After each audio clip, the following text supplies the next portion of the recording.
Hey guys, welcome to my channel. This is my first video ever. Uh, I'm a little nervous, but I'm gonna try to do my best so that this video can make sense to all of you guys. As you can see on the name of my video, it's called My Life as an Afro-Latino in the US. Yes, I live in the United States, and yes, I am an Afro-Latino. I am from Colombia. I was actually born in Venezuela. My dad is Venezuelan, my mom is Colombian, but I grew up in Colombia, so I usually just say that I'm Colombian.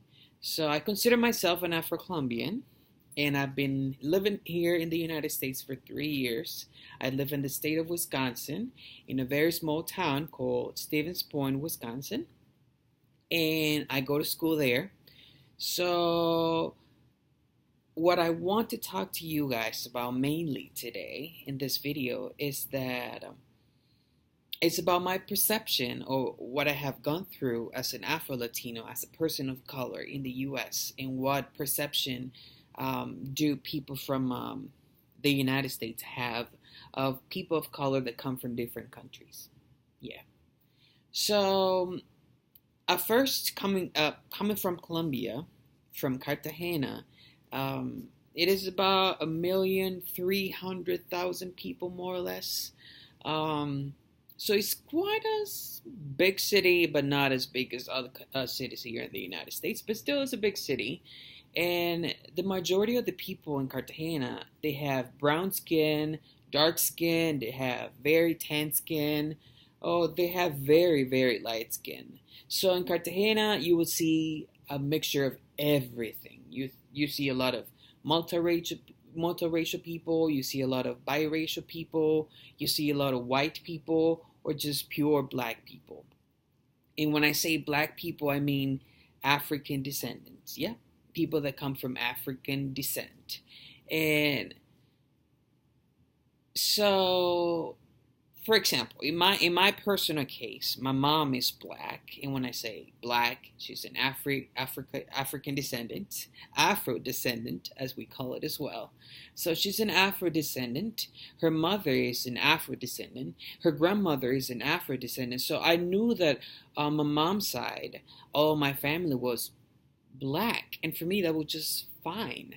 However, on my dad's side, he is what I would consider white, but I also know that he has some Native American in him. And when I mean Native American, I'm talking about the natives, the people that were there already before anybody came to this part of the world, to the Americas.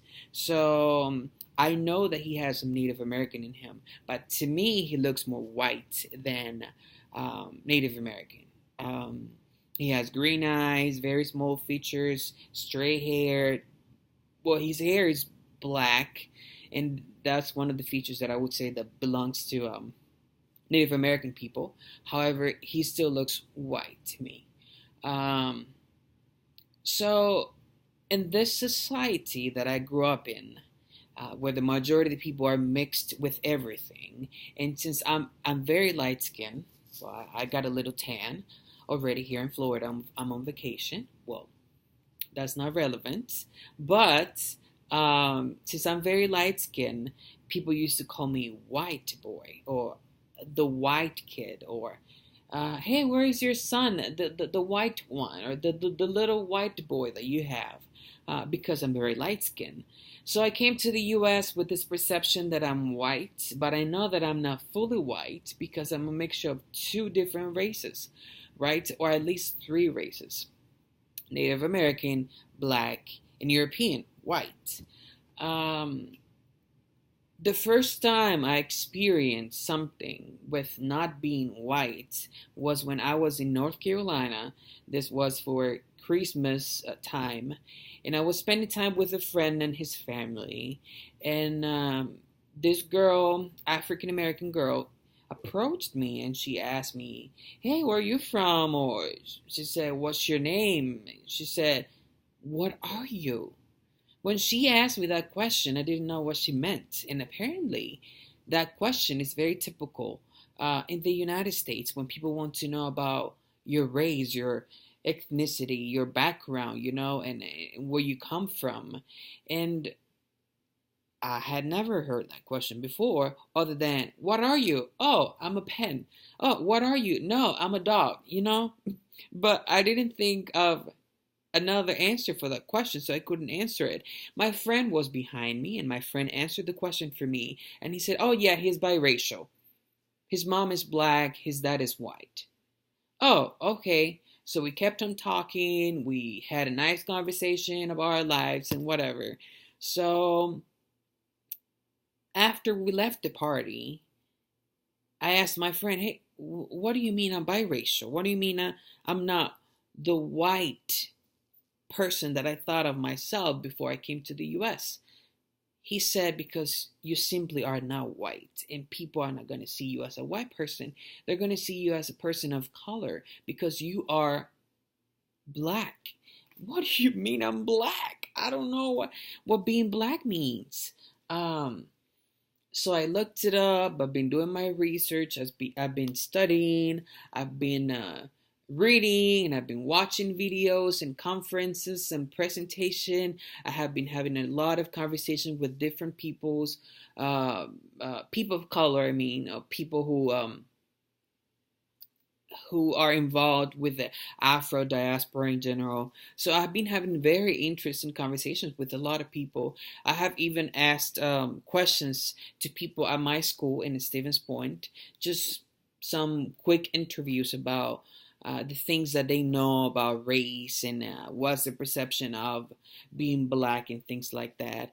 And now is that I've been learning about myself and my race and my culture and what it is to be an Afro-Latino in the U.S. Um, some people say, why don't you just say that you're Latino? Why do you have to put the Afro part before? It's the same way we refer to African Americans here. I told one African American, so can I just call you American and not African American? If I call you American only, I'm erasing this important history that you have or that your ancestor had that is very, very important, even till today. you know and that history has to do with being African descendant, Afro descendant. And you need to put that in front, like, hey, I'm proud to be this. I'm proud to be a person of color. I'm proud to be an Afro descendant. I am an African American. I am an Afro Latino. I am an Afro Colombian. I'm an Afro this and that, because that's part of your history. Even though the history in Colombia or in the Caribbean, in South America, in Latin America in general, with Afro descendants might have been different, but still there was a lot of slavery, and it was practically the same history with some differences because the English people had different intentions, and then the Portuguese and the Spaniards, we still had a very similar history. We come from slavery, no access to education. You were seen as an animal, no soul, and things like that. And it's so sad that our people had to go through that, and I can relate to that because I'm one of them, and now I understand that, and I'm very proud of being an Afro Latino in the U.S. today, because now that I know all of these things, I have the chance to inform people, educate people. After having these conversations with my friends and people that I know at the university in Stevens Point in Wisconsin. I know that I'm informing them. I'm teaching them. I'm sharing information that they don't know, that they don't have access to, that probably in high school they're not taught that those things, those topics, and I'm glad that I can do that today. I was feeling that I was feeling the need to come and talk to you, to come up with this video, which I don't feel that I'm going to edit because I don't know how to, but I just felt that I wanted to share this information with everybody, to say, hey, there are more black people somewhere else. And there's still black people. There's still your people. They could be your sisters, your cousins, it's just us. It's black people is beautiful. You know, being a black person, being a person of color is beautiful. Even though today in the news we see a lot of sad um, articles about black people being killed, and I'm worried about myself too now, because I know that I'm a black person and people might see me as a Latino maybe, and also as a person of color when I wear my afro, when I pick it out, this is just pure black, you know, and I'm scared too, but we're still black people, awesome people, people that can do awesome things. You know, we have to keep working hard. We have to keep working together so that we can have a better future for our future black people, you know, for our people in general. In today's society. So I am very proud of myself because I came up with this video. Uh, and I think that I'm gonna keep making more videos and more videos about different topics that have to do with being black, being Afro-Latino, hair topics and things like that. You know, my hair was another issue, was another situation before I came to the US. And now I have a whole different perspective, but that could be another video anyways. So thank you very much for taking the 12 minutes to watch this video, and I hope you can subscribe to my channel maybe, and you can keep watching my videos and keep learning with me. And if you have any suggestions, any comments, any additional things that you want to say, please comment. If you have not a very nice comment to write, probably don't comment. But anyways, if you feel like writing something that might be a little strong, go for it, and I'll try to be as open-minded as I can so that I can take it the best way possible. But thank you again, and I hope you have a great day. Okay, thank you.